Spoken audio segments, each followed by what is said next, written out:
अनामिका निगम रउआ सबके बीच में एगो भीमवादी विदेशिया लेके आवतानी कि रउआ सबके आशीर्वाद हमके जरूर मिले। आई कैसे कहना बा। हाँ कैसन कमाई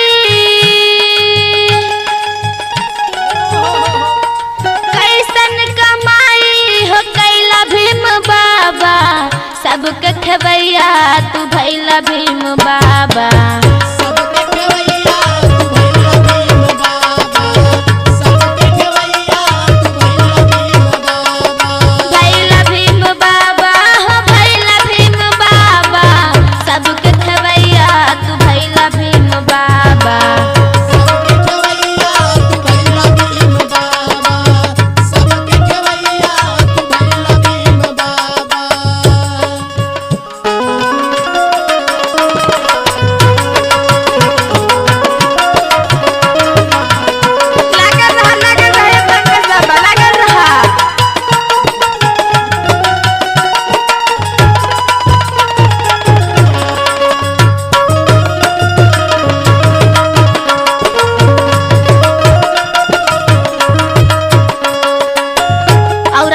कहे के बा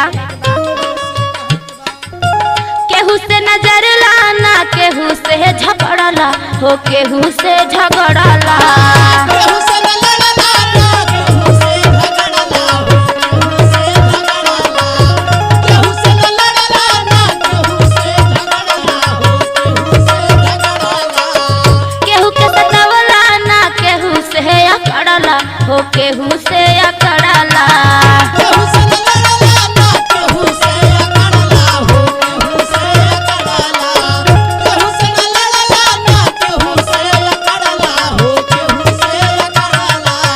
केहू से ना केहू से झगड़ला, केहू के सतावला ना, केहू से अकड़ला हो, केहू से अकड़ला। हाँ नाम गिरामी बड़ा भैला भीम बाबा, नाम गिरामी बड़ा भैला भीम बाबा, सबके खवैया तू भैला भीम बाबा, सबके खवैया तू भैला भीम बाबा, सबके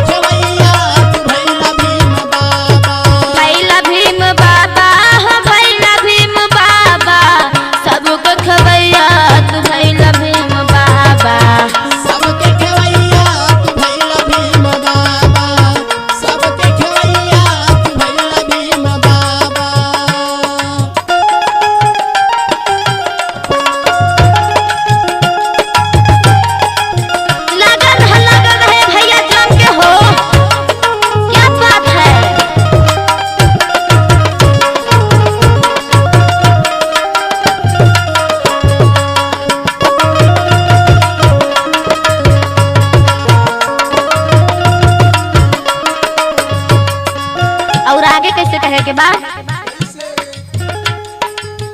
अपना कलमिया से रचा संविधानवा हो, रचा संविधानवा, अपनी कलमिया से रचा संविधानवा हो, रचा संविधानवा, अपनी कलमिया से रचा संविधानवा हो, रचा संविधानवा।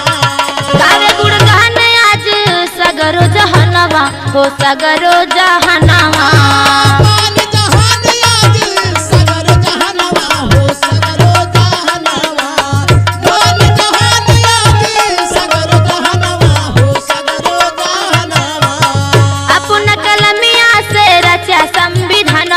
हो रचा संविधानवा। गावे गुड़ा गहन आज सगरो जहानवा हो, सगरो जहानवा। हाँ हियरा में सबके समैला भीम बाबा, हियरा में सबके समैला भीम बाबा, सबके खवैया तू भैला भीम बाबा, सबके खवैया तू भैला भीम बाबा, सबके खवैया तू भैला भीम बाबा।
कारी हो काम हित